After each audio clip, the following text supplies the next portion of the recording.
الحمد لله نحمده ونستعينه ونستغفره ونؤمن به ونتوكل عليه ونعوذ بالله من شرور أنفسنا ومن سيئات أعمالنا من يهده الله فلا مضل له ومن يضلل فلا هادي له ونشهد أن لا إله إلا الله وحده لا شريك له ونشهد أن سيدنا وحبيبنا وشفيعنا وسندنا محمدًا عبده ورسوله صلى الله تعالى عليه وعلى آله وأصحابه وسلم تسليمًا كثيرًا أما بعد فأعوذ بالله من الشيطان الرجيم بسم الله الرحمن الرحيم والعصر إن الإنسان لفي خسر إلا الذين آمنوا وعملوا الصالحات وتواصوا بالحق وتواصوا بالصبر.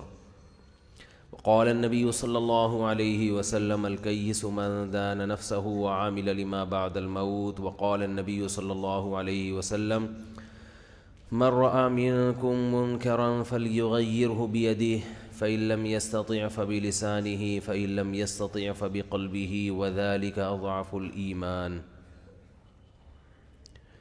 قرآن مجید کی ایک صورت اور رسول اللہ صلی اللہ علیہ وسلم کی 2 حدیثیں پڑھی ہیں. دعا ہے کہ اللہ تعالیٰ صحیح طرح سے بات کہنے کی، سننے کی، سمجھنے کی اور پھر عمل کی توفیق عطا فرمائے. پچھلے جمعہ ایک موضوع میں نے شروع کیا تھا کہ منکر یعنی گناہ سے بچنا بھی ضروری ہے اور دوسروں کو گناہ سے بچانے کی کوشش کرنا بھی ضروری ہے. کتنا ضروری ہے؟ جتنا خود بچنا ضروری ہے. رسول اللہ صلی اللہ علیہ وسلم نے ارشاد فرمایا پچھلی امتوں میں ایک شخص تھا جو ہر وقت اللہ کا ذکر کرتا تھا. پہلے میں ایک چھوٹی سی بات آپ کو بتا دوں، کیونکہ جو درمیان میں جو سگنل آتے ہیں نا بیان کے دوران وہ بڑے قیمتی ہوتے ہیں. کچھ بیان کے دوران موضوع سے ہٹ کے کچھ باتیں دماغ میں اللہ تعالیٰ ڈالتے ہیں جب ممبر پہ بیٹھتا ہوں، تو لوگ کہتے ہیں کہ آپ موضوع سے ہٹ گئے، مگر وہ موضوع سے ہٹنا اس لیے ضروری ہوتا ہے کہ اگر میں اس کو ہائی لائٹ نہ کروں تو پھر وہ الگ سے موضوع بنا کر اس پہ بات بولو بھائی ہوتی نہیں. دیکھو ایک سفر ہوتا ہے ٹرین میں، اس میں ٹرین آپ کی مرضی سے نہیں رکتی، اس میں آپ ٹرین کی مرضی سے رکتے ہو. بعض دفعہ وہ جنگل میں رک جاتی ہے، بعض دفعہ اسٹیشن پہ بھی نہیں رکتی جہاں رکنا ہوتا ہے. اور بس میں بھی ایسا ہی ہوتا ہے کہ جہاں آپ نے رکنا ہے جب پیشاب آ رہا ہے تو روک نہیں رہا، اور جب ڈرائیور کو پیشاب آیا تو ایسی جگہ پہ روک لیا جہاں رکنا مناسب نہیں تھا. لیکن جب آپ اپنی گاڑی میں سفر کرتے ہیں تو اس میں فائدہ یہ ہوتا ہے کہ جہاں رکنا چاہیں بولو بھائی رک جاتا ہے. یار جدھر بچے کو پیشاب آ رہا ہے گاڑی روکو، سائڈ پہ لگاؤ بھی جہاں دل. ہم تو ایک دفعہ اپنی گاڑی پہ آ رہے تھے تو راستے میں بکریوں کا ریوڑ نظر آیا اندرون سندھ، تو میں تو رکوا کے گاڑی، ہم کھیتوں میں گھس جاتے تھے، وہ ریوڑ دیکھتے تھے یار یہ کون سی نسل کی بکری ہے، دمبا کتنے کا دے گا. تو وہ کہ اپنی گاڑی ہے بھائی، یہ مزہ آتا ہے اس میں، آدمی کو یہ فائدہ ہوتا ہے کہ آپ کہیں بھی گاڑی روک سکتے ہیں. تو اسی طرح یہ جو میں بیان کر رہا ہوں یہ اپنی گاڑی ہے میری، صحیح ہے نا. کوئی ایسا نہیں ہے کہ ہمیں کوئی گن پوائنٹ پہ کسی نے بٹھایا ہوا ہو کہ یہ ٹاپک پر آپ نے بات کرنی ہے، یا گورنمنٹ نے اپنی تعریفوں کے لیے یا اپنی مخالفت کے لیے یا کسی بھی کام کے لیے بٹھایا ہوا ہو. کیونکہ جو خطبہ حضرات کو جو ریٹن میں آتے ہیں نا موضوعات حکومتوں کی طرف سے، سعودیہ میں، یو اے ای میں، وہ اپنی مرضی سے بیچارے کچھ نہیں کہہ سکتے. ان کو محکمہ اوقاف کی طرف سے ایک موضوع ملتا ہے، اسی موضوع پر انہوں نے انہی الفاظ کے ساتھ بات کرنی ہوتی ہے جو الفاظ اس میں لکھے ہوئے ہوتے ہیں. لہذا جو واعظین ہیں، واعظ کرنے والے، وہ اگر یہ سمجھتے ہیں کہ اس ہفتے اس ٹاپک پر بات کرنی چاہیے تو وہ بات نہیں کر سکتے. وہ سمجھ رہے ہیں کہ یہ گناہ ہو رہا ہے معاشرے میں، اس پہ روکنا چاہیے، وہ روک بولو بھائی نہیں سکتے.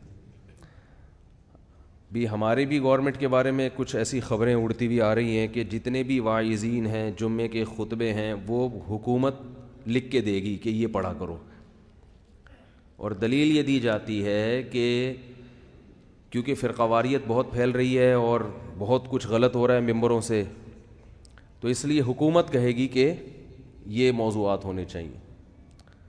تو یہ غلط ہے. اگر آپ نے علماء کو پابند کر لیا کہ یہ ٹاپک ہے تو اصلاح معاشرے کا کام ختم ہو جائے گا.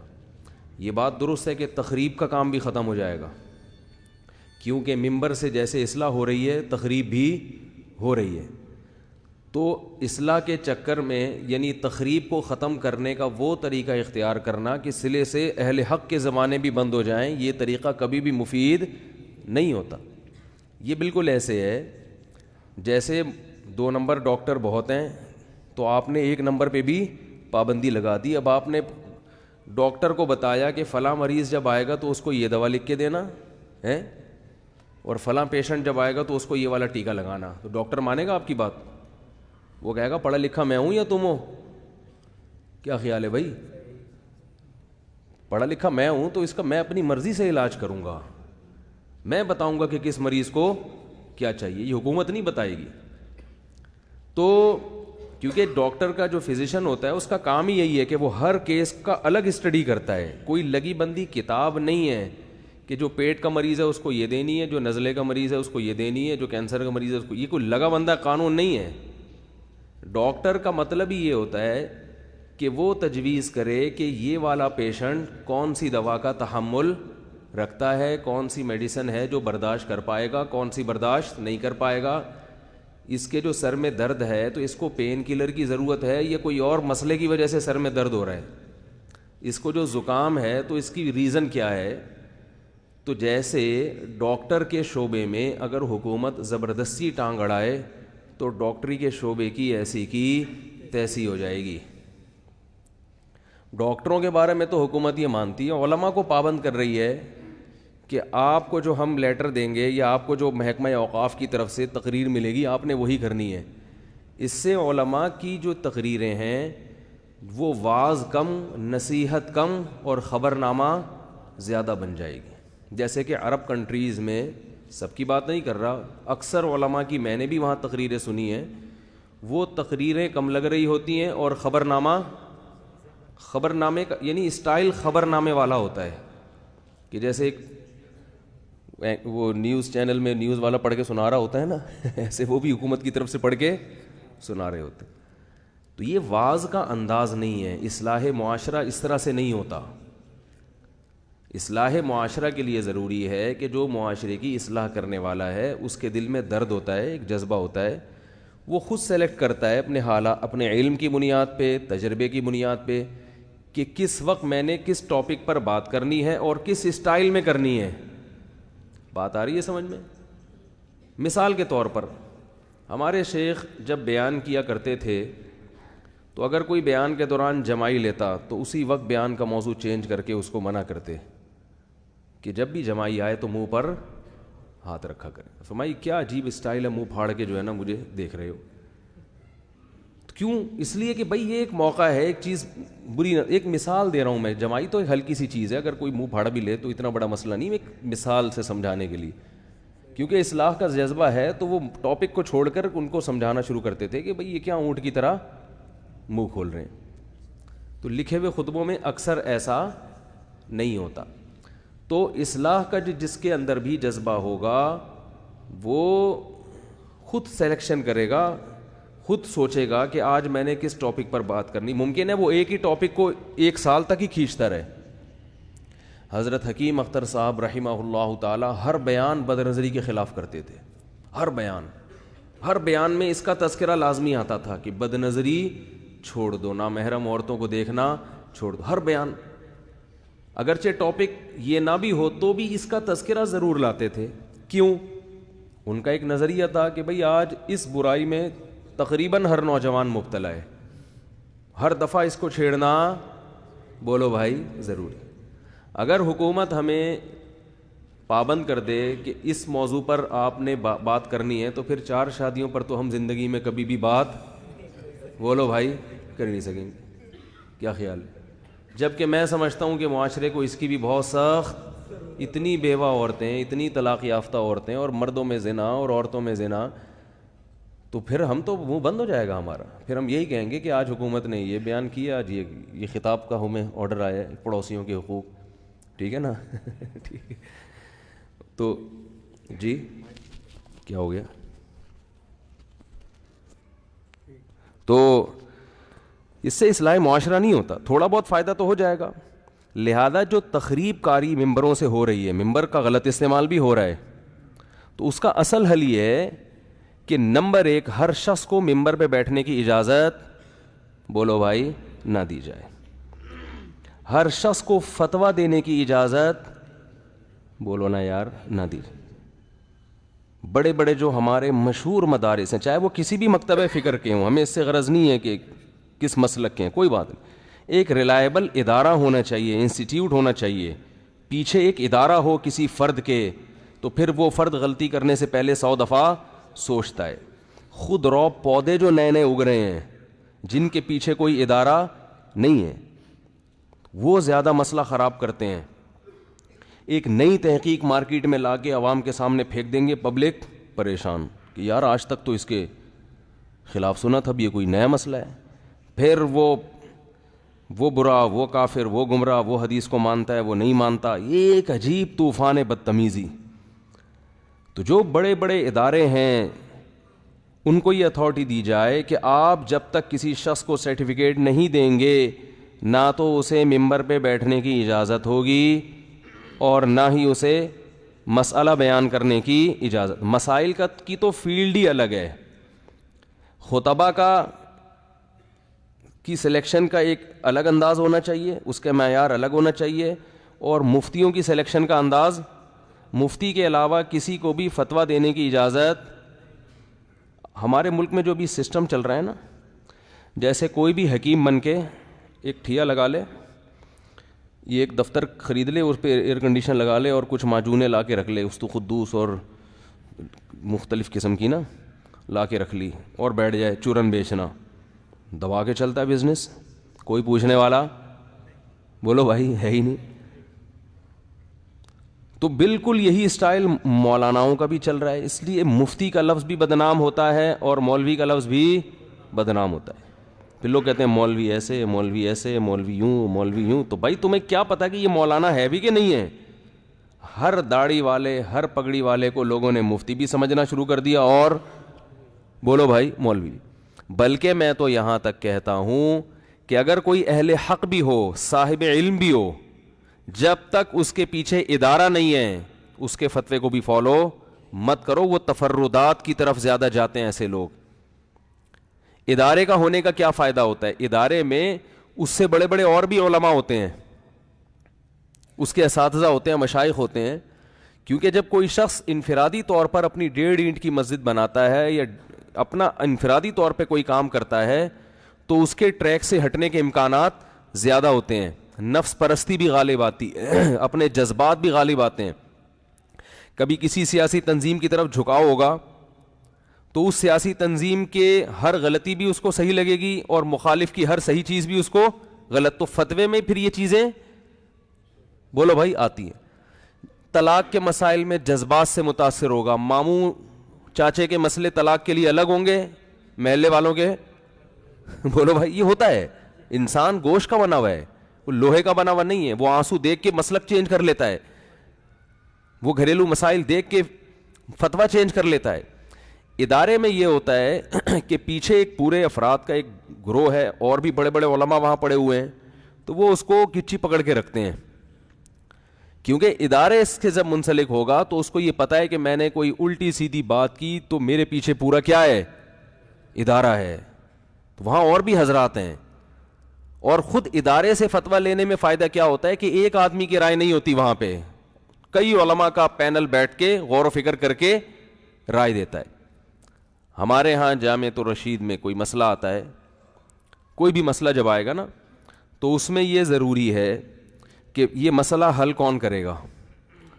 ہر عالم کو اس کی اجازت, بولو بھائی, نہیں ہے. دور حدیث سے ہر سال درجنوں طلبہ فارغ ہوتے ہیں.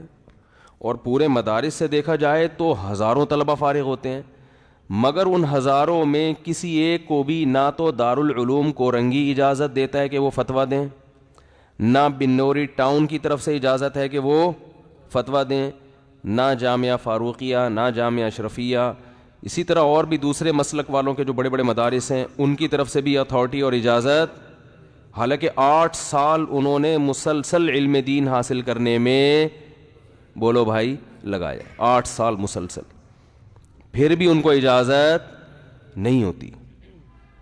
ادارہ کہتا ہے ہم اس کے ذمہ دار نہیں ہیں. ان لوگوں کو اجازت، بلکہ اس کے بعد وہ طلباء جو بہت اچھی استعداد والے ہوتے ہیں ان کو پھر باقاعدہ مفتی کا کورس کرایا جاتا ہے. بات آ رہی ہے سمجھ میں؟ پریکٹس کروائی جاتی ہے مسائل کی بڑے علماء کی نگرانی میں، کہ بھئی لوگ آپ سے مسئلہ پوچھیں گے، آپ نے جواب نہیں دینا، جو بھی آپ جواب لکھیں گے پہلے ہمیں بولو نا یار دکھائیں گے. ہمیں سے مراد جو بڑے علماء ہیں جو 40 سال سے یہ کام کر رہے ہیں، جن کے بال سفید ہو گئی یہ فتویٰ لکھتے لکھتے، ان 2 بڑے علماء کو آپ دکھائیں گے، وہ پھر دیکھتے ہیں، اور پھر 2 سال 3 سال دارالعلوم کورنگی میں کم از کم 3 سال کی پریکٹس ہوتی ہے. 3 سال تک صبح و شام اس طالب علم کو تحقیقی کاموں میں لگایا جاتا ہے کہ جب کوئی مسئلہ آئے تو آپ نے ریسرچ کرنا ہے قرآن سے، حدیث سے، فقہ کی کتابوں سے، اور وہ ریسرچ کر کے مارکیٹ میں لانے کی آپ کو اجازت نہیں ہے، وہ بڑے مفتیوں کو آپ نے دکھانا ہے. وہ 3 سال تک اس کی کریکشن میں ہی لگے رہتے ہیں. 3 سال کے بعد پھر سب کو پھر بھی اجازت نہیں ملتی. چند مخصوص طلبہ ہوتے ہیں جن کو وہ ادارہ منتخب کرتا ہے کہ یہ ہمارے ادارے میں اب کس فتوے کا کام کرنے کے قابل، بولو نا یار، ہو گئے. لیکن وہ معاون مفتی بنتا ہے، اس کو بھی مفتی، بول لو پابندی لگی ہوئی ہے کیا، اس کو بھی مفتی نہیں کہتے، معاون مفتی. کیا مطلب؟ اب یہ ادارے نے اس کو سلیکٹ کر لیا ہے، اب باہر سے جو بھی مسائل آئیں گے تو اس کے حوالے کیے جائیں گے، یہ مسائل حل کرتا رہے گا، اور بڑے علماء کی نگرانی میں اس پہ ان کے سگنیچر، ان کے دستخط کے ساتھ یہ فتویٰ پبلک میں. تو جامعۃ الرشید میں اصول ہے کم از کم 2 سینئر مفتی، ایک مفتی تو وہ جس نے وہ لکھا ہے اس کی تحقیق ہوگی، اس کے بعد پھر 2 پرانے اس سے، کیونکہ ہمارا دین ایسا نہیں ہے کہ سارے پرانے ختم ہو گئے اب نئے خضرو پودے پیدا ہو رہے ہیں، تو صدیوں سے چلا آ رہا ہے. تو 2 سینئر مفتی اس کو اچھی طرح دیکھیں گے، اس کے نوک پلک کو درست کریں گے. 3 آدمیوں کی رائے متفق ہوگی، 3 مفتیوں کی، ایک وہ جو جونیئر ہے اور 2 وہ جو سینئر ہیں. اس کے بعد اس پہ سگنیچر ہوں گے اور اس پہ اسٹیمپ لگے گی، اس کے بعد وہ پبلک کے ہاتھوں میں جائے گا. یہ پروسیس ہے جو صدیوں سے ہمارے مدارس میں چلا آ رہا ہے، اور یہ صحابہ کے دور سے شروع ہوا ہے. صحابہ کرام کے شاگردوں میں ہر شخص کو مسئلہ بتانے کی اجازت، بولو بھائی، نہیں تھی. مخصوص صحابہ تھے جو مفتی تھے، انہی کو اجازت تھی، کسی اور کو اجازت نہیں تھی. اور ان میں فتوے کے حوالے سے جو صحابی سب سے زیادہ مشہور ہوئے ہیں وہ حضرت عبداللہ ابن مسعود رضی اللہ تعالیٰ عنہ ہیں. علامہ ابن تیمیہ رحمہ اللہ تعالیٰ فرماتے ہیں کہ ابن مسعود اور ان کے شاگردوں میں کو جتنی اللہ نے فتوے کے معاملے میں شہرت عطا کی ہے، اتنی شہرت کسی اور صحابی کے حصے میں نہیں آئی. اور پھر ان کے شاگرد، پھر انہی کے شاگردوں میں امام ابو حنیفہ. تو یہ جو عبداللہ بن مسعود کے شاگرد تھے علقمہ اور اسود، ان کو عبداللہ بن مسعود نے اجازت دی فتویٰ دینے کی. ان کے شاگرد تھے ابراہیم نخعی، ان کو عبداللہ بن مسعود کے شاگردوں نے اجازت دی کہ آپ فتویٰ، بولو بھائی، دے سکتے ہیں. ابراہیم نخعی رحمہ اللہ تعالیٰ بہت بڑے تابعین میں ان کا شمار ہوتا ہے، بہت سارے صحابہ کی زیارت کی انہوں نے. پھر ابراہیم نخعی رحمہ اللہ تعالیٰ کے سینکڑوں شاگرد تھے، لیکن انہوں نے سب کو اجازت نہیں دی. ان کی جانشینی اختیار کی ہے حماد الکوفی، جو کوفہ کے مشہور محدث ہیں. یہ سارے قرآن کو بھی جانتے تھے، حدیثوں کو بھی جانتے تھے، لیکن اس کے باوجود اجازت مخصوص لوگوں کو ملی ہے. ہر قرآن و حدیث کے جاننے والے کو مسائل بتانے کی اجازت نہیں ہے، کیونکہ صحیح حدیث میں ہے بلغوا عنی ولو آیا فرب حامل فقہ غیر فقیہ، مجھ سے کچھ بھی سنو آگے پہنچا دو، اس لیے کہ بہت سے لوگ علم کی بات یعنی حدیث جانتے ہیں سمجھتے بولو نا یار نہیں. یہ حدیث کے الفاظ ہیں. ہم کہتے ہیں بس جب بھی حدیث آئے تو فوراً عمل کر لو. تو اللہ کے نبی بتا رہے ہیں کہ حدیث جانتے سب ہیں, یعنی بہت سے لوگ جانتے ہیں مگر سمجھتے نہیں ہیں. وہ حدیثیں جن کا مسائل سے تعلق ہے, جن کا واعظ و نصیحت سے تعلق ہے, ان کی بات نہیں. وہ تو سب کو, جس کو فضائل والی حدیثیں, احادیث کی بھی دو قسمیں, ایک فضائل والی اور ایک مسائل والی. فضائل والی اور ہیں, مسائل والی اور ہیں. فضائل والی تو امت نے کتابیں لکھی ہیں, سب پڑھو. مسائل کے لیے مخصوص لوگ ہیں, مخصوص لوگ. تو یہ جو کہتے ہیں نا بس فلاں ایک حدیث پیش کر دی فلاں مسئلے پر ایک حدیث, اور وہ حدیث آ گئی تو سارے فقہا کو کیا کرنا شروع کر دیا, بے وقوف. تو ابراہیم نخعی کے شاگرد حماد الکوفی, پھر حماد الکوفی کے جانشین امام ابو حنیفہ رحمہ اللہ تعالی, امام ابو حنیفہ کے جانشین امام ابو یوسف اور امام محمد.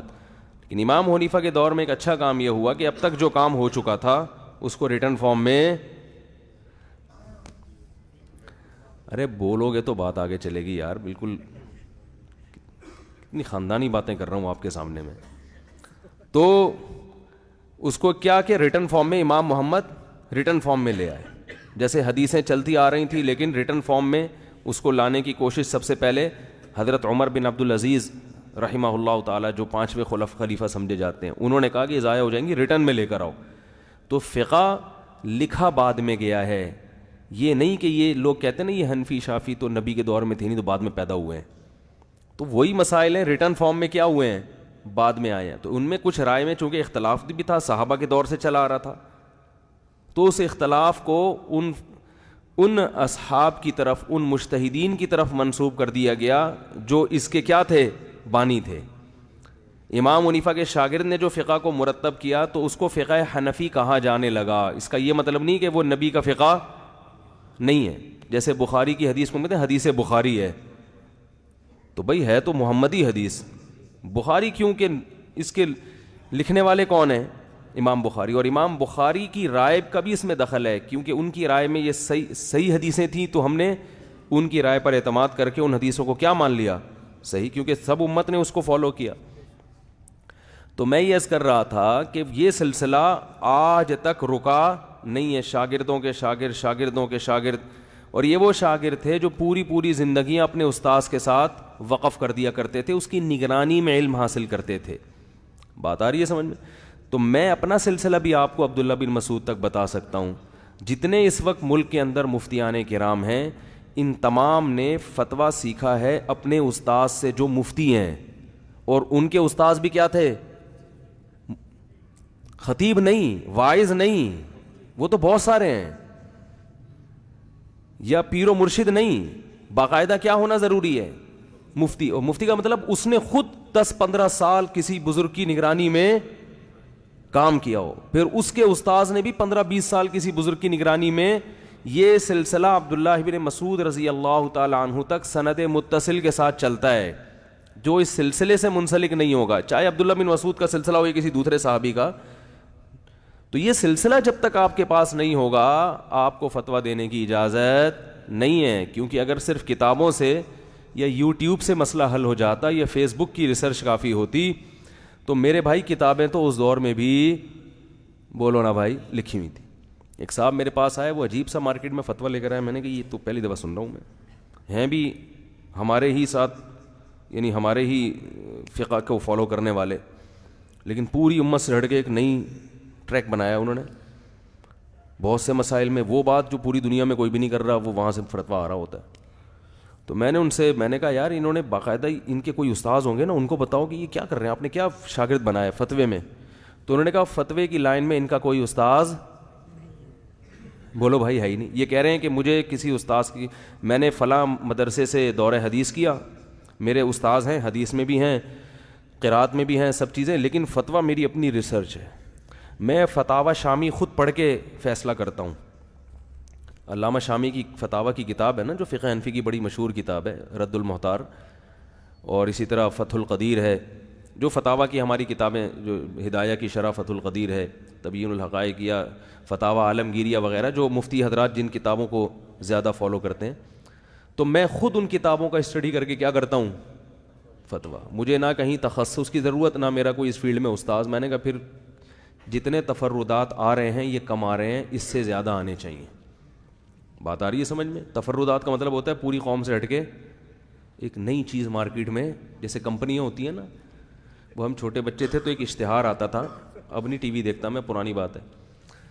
تو وہ ایک اشتہار آتا تھا کہ وہ ایک خاتون کسی کے پاس جا کے پوچھتی ہیں کہ کپڑے دھونے کے لیے مجھے صابن لا دو گی؟ تو اس نے کہا ہوں صابن، نئے لوگ اور پرانی باتیں ہیں.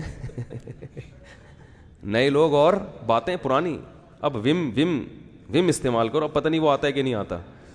وم استعمال کرو بہن. کیا استعمال کرو؟ وم. صابن وابن تو پرانی کہانی ہو گئی، کس سے کہانی ہو گئی. تو دنیا کی چیزوں میں تو ٹھیک ہے بھائی، کوئی نئی چیز، لیٹسٹ چیز آنی چاہیے، لیکن دین ہمارا 1400 سال پرانا ہے. وہ جتنا پرانا ہوگا نا وہ اتنا ہی آتھینٹک ہوگا. ہاں کچھ احکام شریعت نے ایسے دیے ہیں جن میں لچک رکھی ہے، وہ زمانے کے لحاظ سے چینج ہوں گے. اس میں خود شریعت نے اجازت دی ہے کہ بھائی یہ حکم اس وقت تک کے لیے ہے جب تک کہ یہ معاملہ ہو. جب یہ چینج ہوگا تو پھر حکم بھی خود بخود کیا ہو جائے گا، کیونکہ قیامت تک کے لیے آیا ہے نا. تو فلیکسیبلٹی رکھی ہے بعض چیزوں میں اور بعض چیزوں میں نہیں رکھی. یہ قیامت تک ایسی کی ایسی ہی، رمضان ہی رہے گا.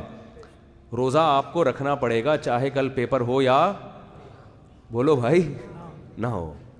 بعض لوگوں کے فتویٰ آ گیا کل اگر پیپر ہے تو فعدۃ من ایام اخر، بعد میں قضا کر لیں. پیپر ہو یا نہ ہو آپ کو روزہ، کیا خیال ہے غلط تو نہیں کہہ رہا، رکھنا پڑے گا. امتحان کی تیاری کے لیے آپ روزہ نہیں چھوڑ سکتے.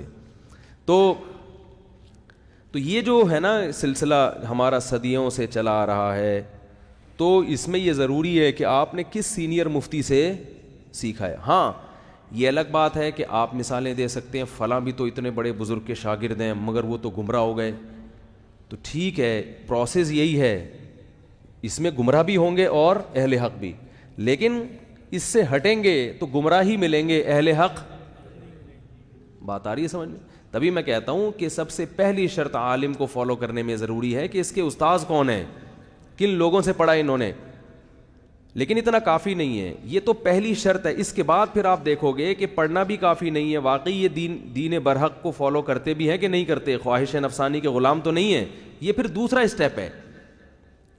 جیسے MBBS کی ڈگری نہیں ہے کسی ڈاکٹر کے پاس، کتنا نیک کیوں نہ ہو، کتنا مخلص کیوں نہ ہو، علاج کے لیے آپ اس کو فالو نہیں کریں گے. اب کوئی کہے بھائی MBBS کی ڈگریاں دیکھ رہے ہو آپ، کتنے MBBS ڈاکٹر بھی تو فراڈی ہوتے ہیں. ہم کہیں گے کہ بھائی جو MBBS نہیں ہے اس کو میڈیکل سائنس کا علم نہیں ہے، نہ اس کو اجازت ہے، وہ تو چاہے فراڈی نہیں بھی ہو تو اس کے پاس تو جانا ہی نہیں ہے. ہاں MBBS کی ڈگری ہونا بھی کافی نہیں ہے. ہونے کے بعد پھر اگلے اسٹیپ میں ہم دیکھیں گے کہ یہ مخلص بھی ہے یا نہیں ہے، یہ اپنے فیلڈ میں ماہر بھی ہے یا نہیں ہے. تو یاد رکھو اسی طرح علماء کے لیے بھی کہ پہلا اسٹیپ تو یہ ہے کہ کسی کو مفتی بنا کے اس سے مسائل پوچھتے ہو یا کسی کو عالم بنا کے اس کو فالو کرتے ہو، تو پہلا اسٹیپ یہ ہے کہ اس کا ٹھکانہ کہاں ہے، کن لوگوں کے ساتھ اٹھتا بیٹھتا ہے، کون ہے. کوئی نئی فلم تو نہیں آئی مارکیٹ میں.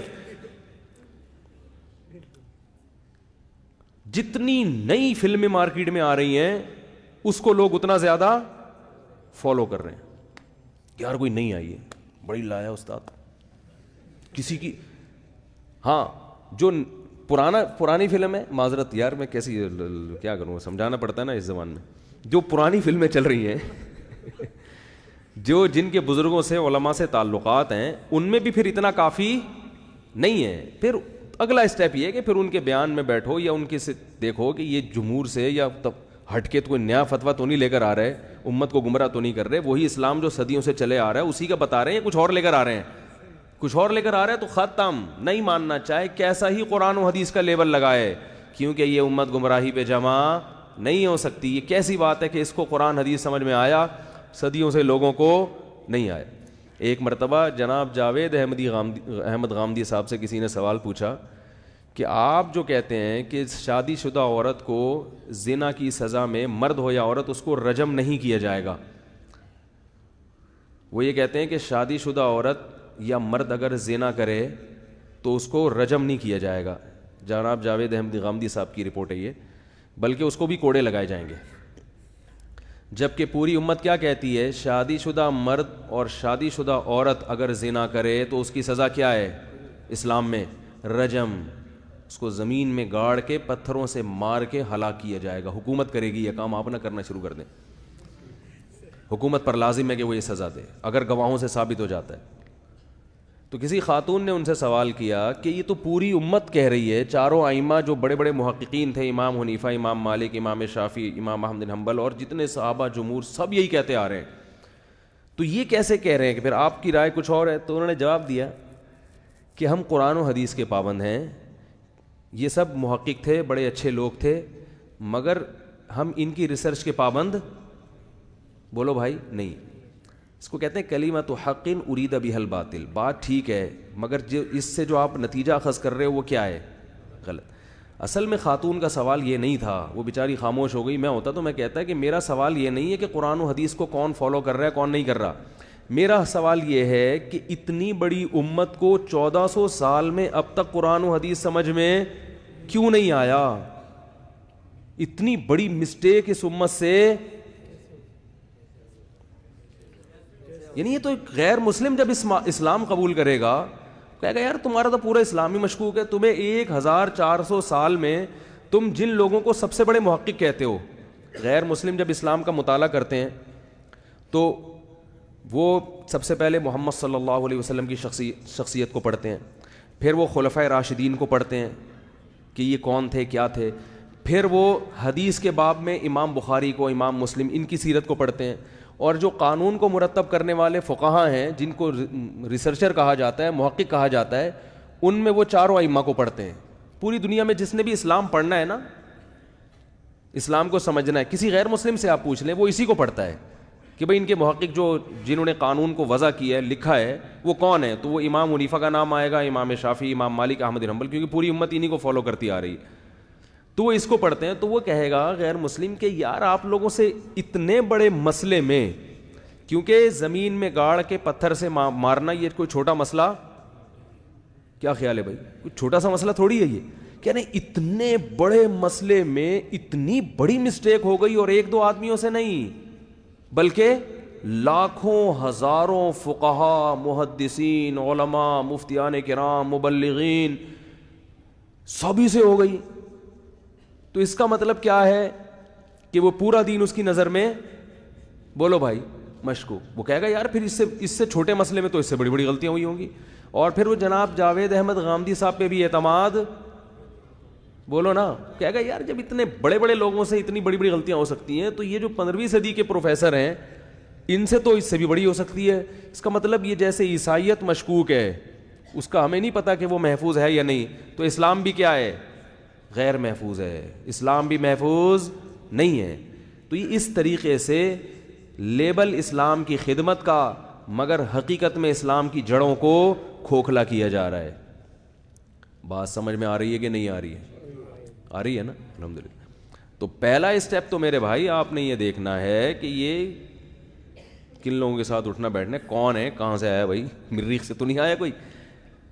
تو یہ پہلی, اس کے بعد اتنا کافی نہیں ہے, کیونکہ بہت سے لوگ جو ہوتے اہل حق ہیں, یعنی علم بھی صحیح ہے مگر اس علم کو چھپاتے ہیں, مصلحت پسندی کا, غیر ضروری مصلحت پسندی کا شکار ہو جاتے ہیں, مالی مفاد کا شکار ہو جاتے ہیں. یہ ہر فیلڈ میں ہے, سیاستدانوں میں بھی ہیں, سائنسدانوں میں بھی ہیں.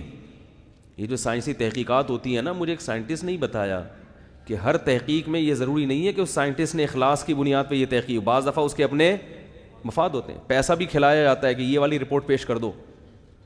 سگریٹ جو ہے نا, سگریٹ, آپ پرانے ڈاکٹروں کی تحقیق وہ دیکھیں تو سگریٹ کے فضائل بتایا کرتے تھے ڈاکٹر. مجھے ہمارے ایک دوست ہیں, انہوں نے ریسرچ کی ہے, 1920 یا پتہ نہیں 35 کے اخبار نکالے, اس میں ڈاکٹروں کی جو اسٹیٹمنٹ ہے کہ سگریٹ 25 بیماریوں کا علاج ہے, باقاعدہ ڈاکٹروں کی. لندن کے پرانے اخبار کے ساشے دکھائے انہوں نے ہمیں, جو انہوں نے سیو کیے ہوئے, تھروٹ انفیکشن, یہاں پہ نا گلے کا انفیکشن درست ہوتا ہے, یہ ہوتا ہے, یہ پتہ نہیں کیا کیا.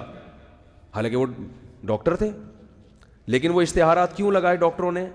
اس لیے کہ سگریٹ کمپنیوں نے ان کو کیا دیے تھے, بولو بھائی پیسے. ایک دفعہ میں کسی ہوٹل پہ کھڑا تو ایک ڈاکٹر صاحب نے چائے کے فضائل پر نا ایک لگایا ہوا تھا پوسٹر, چائے دماغی طاقت کے لیے مفید ہے, کینسر کے لیے وغیرہ وغیرہ. یہ بھی بکواس ہے معذرت کے ساتھ. چائے پئیں آپ, میں منع نہیں کر رہا آپ کو, لیکن چائے صحت کے لیے مفید بولو بھائی نہیں ہے. باقی وہ تو ہر چیز کچھ بھی کھائیں گے تو کچھ نہ کچھ تو ہوگا لیکن وہ کوئی پینے, کیفین ہے نا, کیفین, کوئی بھی چیز جو وقتی طور پر اسٹریس کو ختم کرے وہ کبھی بھی صحت کے لیے مفید نہیں ہو سکتی, کیونکہ وقتی چیز ہے نا, اس کے بعد پہلے سے بھی زیادہ ڈاؤن ہو جائیں گے آپ.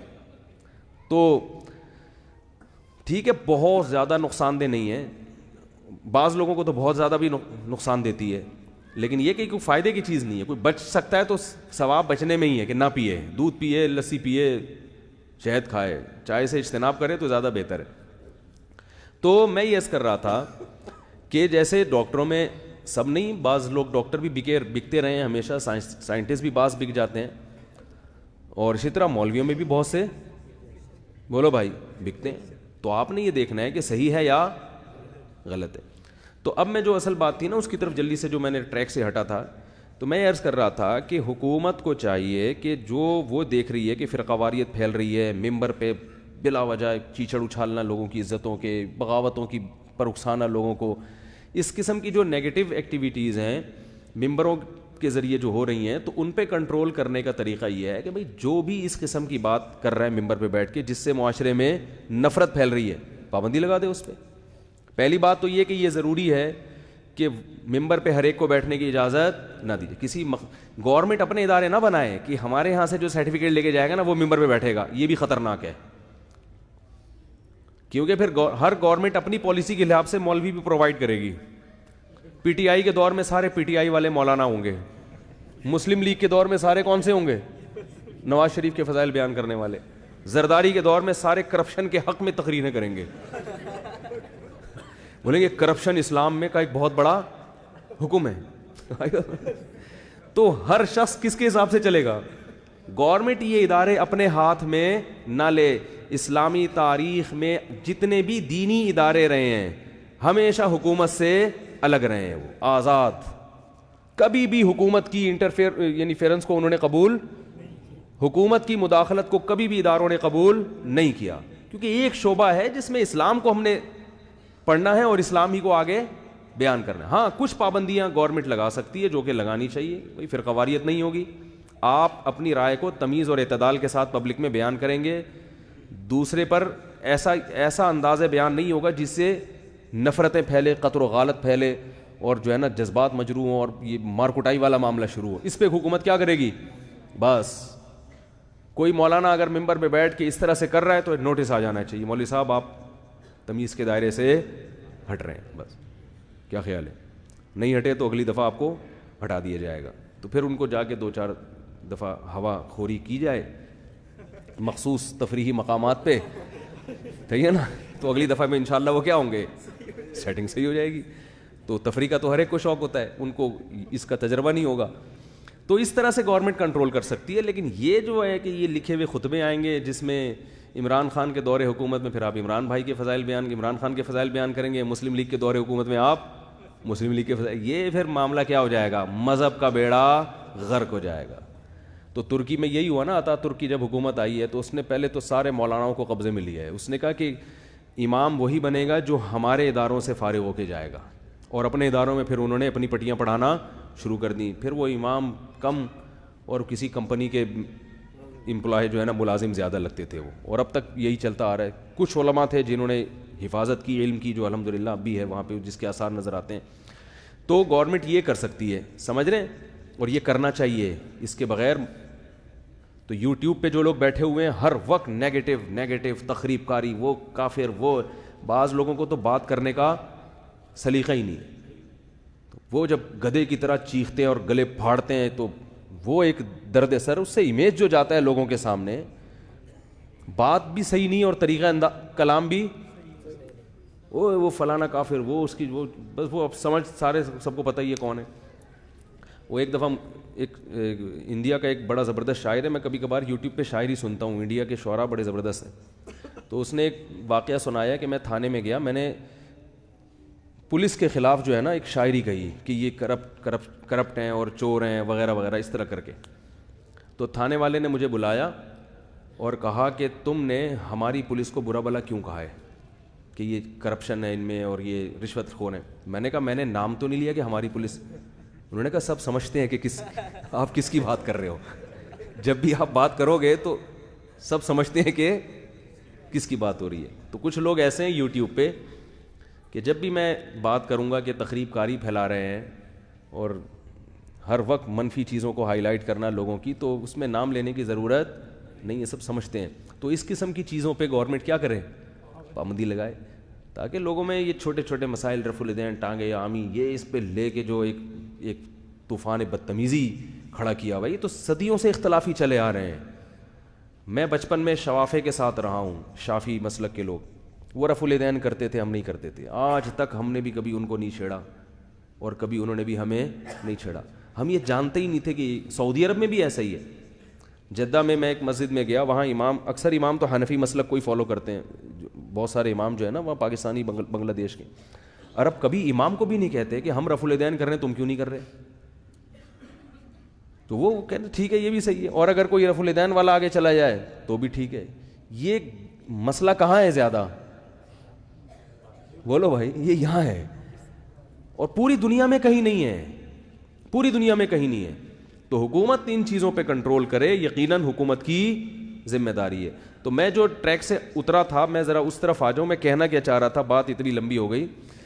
یہ جو میں نے حدیث پڑھی ہے کہ پچھلی امتوں میں ایک شخص تھا جس جو ہے وہ بہت زیادہ عبادت گزار تھا. تو یہاں سے ایک بات میرے ذہن میں آئی تھی, پھر اس ذہن میں آنے والی بات سے دوسری بات ذہن میں آ گئی تھی. تو ابھی پہلی والی بات میں نے بیان نہیں کی ہے. وہ بات یہ تھی کہ دیکھیں جو واعظین ہوتے ہیں, خطباء ہوتے ہیں, ان میں دو قسم کے ہیں. ایک تو 2 نمبر ہوتے ہیں, ایک 1 نمبر ہوتے ہیں. جو 2 نمبر ہیں ان کی تو میں بات ہی نہیں کر رہا نا. تو وہ تو 2 نمبر جو ہوتے ہیں وہ پھینکو ہونے میں 1 نمبر ہوتے ہیں. بات آ رہی ہے سمجھ میں, وہ پھینکو ہونے میں 1 نمبر ہوتے ہیں. کیا کیا قصے کہاں. ابھی میں کل یوٹیوب پہ میں نے کسی کا بیان سنا یزید کے خلاف. ہم بھی کوئی یزید کی کوئی تعریفیں نہیں کرتے کہ, لیکن مخالفت میں حد سے تجاوز, من گھڑت قصے, کہانیاں, روایتیں.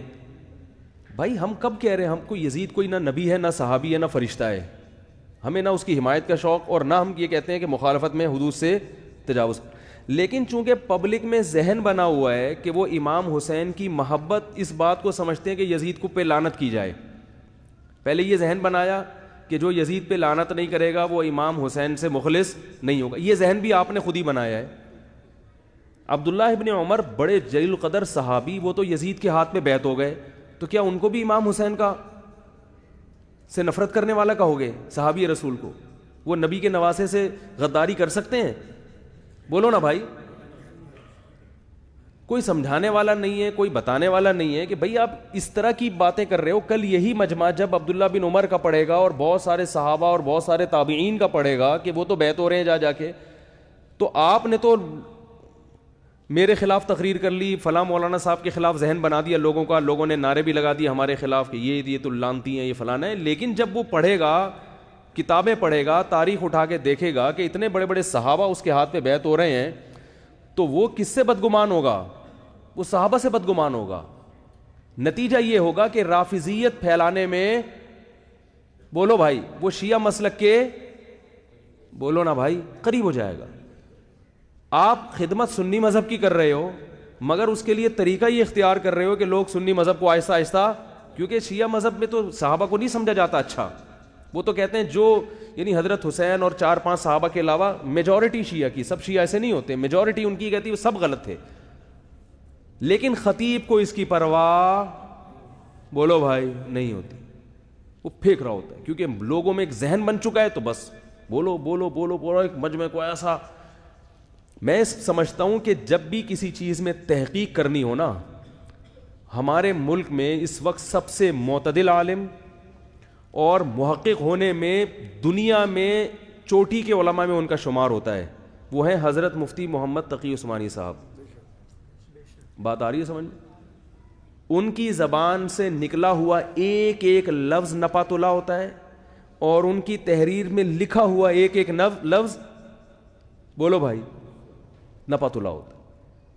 کئی تحریریں ہم نے ان کی پڑھی ہیں، کئی ہمیں تو زیادہ، کیونکہ مسائل میں جب تحقیق ہوتی ہے تو ان کی تحریریں بھی پڑھنی پڑتی ہیں، ان کے فتاویٰ بھی دیکھنے پڑتے ہیں۔ تو ایسا لگتا ہے، ہم ساتھی جب آپس میں بیٹھ کے بات کرتے ہیں کہ یار ایسا لگتا ہے کہ یہ ایک لفظ لکھنے سے پہلے بھی 100 دفعہ سوچتے ہیں، ایک ایک لفظ بولنے سے پہلے 100 دفعہ سوچتے ہیں۔ ہمیں نہیں ملتا کہ ان کے بیان میں کوئی ایسی بات ہو کہ ان کو پھر ہم یہ کہیں کہ یار یہ غلط ہو گیا۔ یعنی ہم جب غور کرتے ہیں ہم کہتے ہیں اس سے اچھے الفاظ اس بات کو بیان کرنے کے لیے ممکن تھے ہی نہیں۔ تو ان کی تحقیق پڑھ لو، کربلا کے بارے میں کیا تحقیق ہے، بات آ رہی ہے سمجھ میں؟ ان کی تحقیق پڑھ لو، پوری دنیا ان کو مان رہی ہے، عرب ان کے استقبال میں کھڑے ہوتے ہیں، حرمین کے ائمہ ان کے سامنے تمیز سے بیٹھتے ہیں، ادب سے بیٹھتے ہیں، ملیشیا میں ان کے علماء ان کی قدر کرتے ہیں، پوری دنیا میں لوگ کہتے ہیں آپ کے پاس حضرت مفتی تقی صاحب جیسے محقق ہیں، ہم فخر کرتے ہیں آپ لوگوں پر، لیکن ہمارے ہاں قوم ان کو لفٹ کرانے کے لیے تیار، بولو بھائی، نہیں۔ تو انتہائی اعتدال والی تحریریں، علم کا سمندر، اور ایک ایک لفظ نپاتلا، جذبات سے ہٹ کے۔ لیکن وہی مسئلہ ہے کہ ہماری قوم کو تحقیق کا شوق نہیں ہے، شوق کس کا ہے؟ نعرے بازی کا۔ مجلس کوئی گرم کر کے چلا جائے، وہاں مزہ آ گیا بھائی، مزہ آ گیا، تو کچھ بھی بولتے رہو، کچھ بھی بولتے رہو، سب پبلک لینے کے لیے۔ ابھی کل پھر مجھے کسی نے، وہ ایک پرانے ذاکر صاحب تھے، وہ ان کی دوبارہ سے بھیج دی کہ نئی فلم ہے، میں نے کہا میں برداشت نہیں ہے، ایک دفعہ مردے زندہ ہو چکے ہیں وہاں پہ، وہ کدھر ہوئے تھے، کہاں پر، نیپال میں نا۔ تو میں نے کہا، میں نے نہیں سنا واقعی، اب تک کلپ نہیں سنا، میں نے کہا ایک دفعہ مردے زندہ ہو کے کچھ چیزیں ہوئی تھیں، مجھے نہیں پتا وہ مردے کہاں گئے زندہ ہو کے، لیکن اب پتہ نہیں کیا ہوا ہے زندہ۔ میں نے کہا میں نہیں، واقعی نہیں سنا، انہوں نے بھیجا کہ، میں نے کہا میں نہیں سن رہا بھائی، میرا پورا بیان پھر انہی چیزوں پہ خرچ ہو جاتا ہے، میں نہیں سن رہا بھائی۔ تو سمجھ میں آ رہی ہے بات؟ میں نے کہا ہم نہیں سنیں گے بھائی، کچھ بھی ہو، اب تک نہیں سنا میں نے، کیونکہ اب اس سے زیادہ کچھ رہا نہیں نا، مردے زندہ ہونے کے بعد کیا زندہ کرو گے بھائی اب تم۔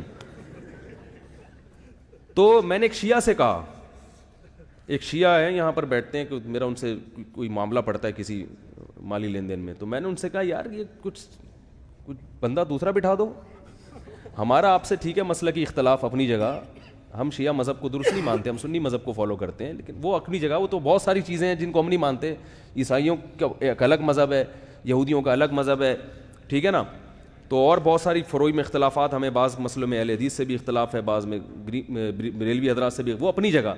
میں نے کہا لیکن کوئی بندہ تو ایسا بٹھاؤ نا جس کو کوئی تمیز والا آدمی سن تو سکے، کیا چیزیں اپنے آپ کو اپنے ہاتھوں سے کیوں بدنام کر رہے ہو؟ یعنی اپنے آپ کو بدنام کرنے کے لیے کیوں اس قسم کی چیزیں آپ لوگوں نے بٹھائی ہوئی ہیں لا کے؟ کوئی پڑھا لکھا بندہ نہیں ملتا آپ لوگوں کو، وہ کہہ رہے ہیں ہاں یار بات تو صحیح ہے آپ کی، ٹھیک ہے، خود کہہ رہا تھا وہ، بات تو صحیح ہے آپ کی، بالکل ٹھیک کہہ رہے ہو مولوی صاحب۔ تو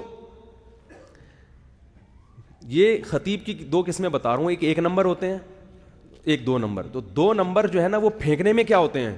1 نمبر ہوتے ہیں۔ اور جو 1 نمبر خطیب ہوتے ہیں، 1 نمبر کا مطلب یہ کہ ان کے دل میں واقعتاً قوم کی اصلاح کا جذبہ ہوتا ہے، بات آ رہی ہے سمجھ میں؟ قوم کی اصلاح کا واقعتاً ان میں جذبہ ہوتا ہے۔ ایسے بہت سارے خطبہ ہیں ہمارے ملک میں، وہ تو یوٹیوب پہ چند مشہور ہو جاتے ہیں، لیکن پنجاب میں صوبہ سرحد میں، کے پی کے میں، اتنا اچھا نام تھا صوبہ سرحد، یار چینج کر دیا، خیبر پختونخوا بنا دیا اس کو۔ خیر خیبر پختونخوا میں اور بلوچستان میں بڑے بڑے علماء ہیں، ہندوستان میں بڑے بڑے واعظین ہیں، تو لیکن ہمارے ہاں ایک افسوس کے ساتھ یہ کہنا پڑتا ہے کہ ہمارے زیادہ تر واعظین میں روایات میں بالکل بھی احتیاط نہیں ہے، ایسا لگتا ہے ان کی تحقیق ہی نہیں ہوتی، روایات موضوع من گھڑت روایتیں، ضعیف حدیثیں، بہت روانی کے ساتھ، اگرچہ ان کا جذبہ اچھا ہے اور ان کو نہیں پتا ہوتا کہ یہ ضعیف ہے یا من گھڑت ہے، لیکن وہ لا رہے ہوتے ہیں۔ اور بعض علماء کا نظریہ یہ ہوتا ہے کہ بھائی فضائل میں ضعیف حدیث کو بیان کرنا جائز ہے، یہ ایک اختلافی مسئلہ ہے کہ جائز ہے یا نہیں، لیکن اس میں بھی فضائل میں ضعیف ہو، موضوع من گھڑت تو نہ ہونا۔